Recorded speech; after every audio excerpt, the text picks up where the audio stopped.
Hello guys, welcome back to my channel রূপকথার চুপ কথা। আজকে আমি চলে এসেছি আবার একটা নতুন ট্রাভেল ব্লগ নিয়ে।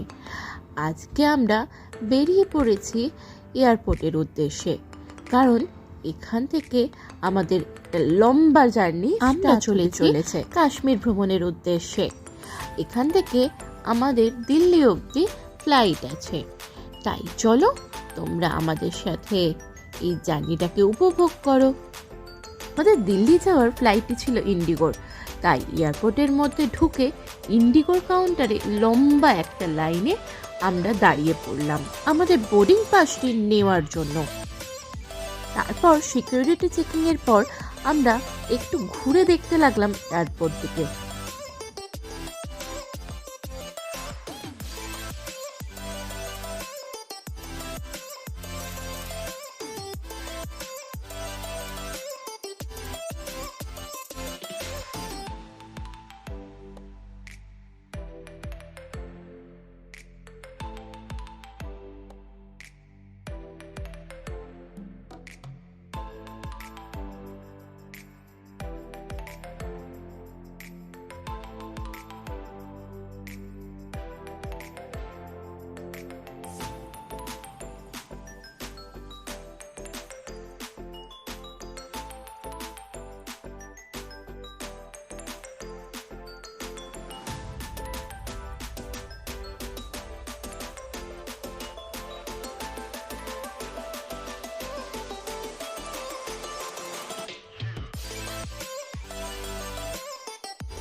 একটু ঘোরাঘুরি করার পর আমাদের একটু খিদে পেয়ে গেল।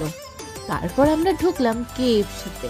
সেখান থেকে চিকেন পপকর্ন নিয়ে আর পিৎজা হাট থেকে পিৎজা নিয়ে আমরা এবার উঠে পড়বো এরোপ্লেনে।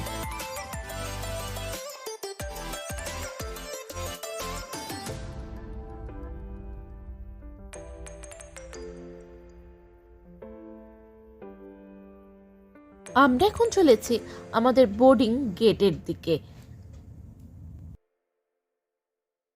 আমাদের বোর্ডিং গেটের দিকে এসে দেখি বোর্ডিং স্টার্ট হয়ে গেছে। আমরা দাঁড়িয়ে পড়লাম বোর্ডিং এর লাইনে। এবার আমরা এই বাসটিতে করে চলে যাব আমাদের ওই প্লেনটির উদ্দেশ্যে।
এবার আমরা প্লেনটির মধ্যে উঠে পড়েছি।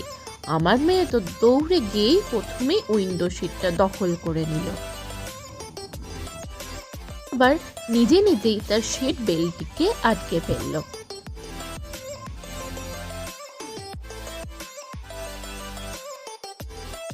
এবার আমাদের প্লেনটি প্রস্তুতি নিচ্ছে তার গন্তব্যের উদ্দেশ্যে উড়ে চলার জন্য।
ট্রেনটি কলকাতা থেকে ওড়ার কিছুক্ষণ পরেই আমরা গঙ্গা মার দর্শন পেলাম।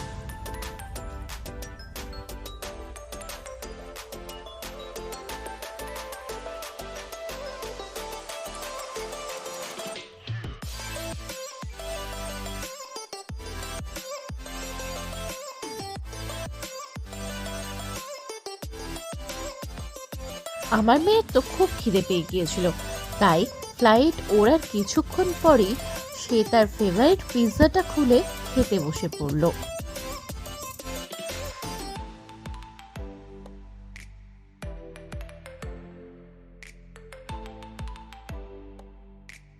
চারিপাশে সুন্দর মেঘের খেলা উপভোগ করতে করতে আমরা প্রায় পৌঁছেই গেলাম দিল্লিতে। প্রায় 2.5 ঘন্টা পর আমরা এবার নামতে চলেছি দিল্লির মাটিতে।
এই ভিডিওটি যদি আপনাদের ভালো লেগে থাকে তাহলে লাইক করতে ভুলবেন না কিন্তু। থ্যাংক ইউ বন্ধু, বাই বাই।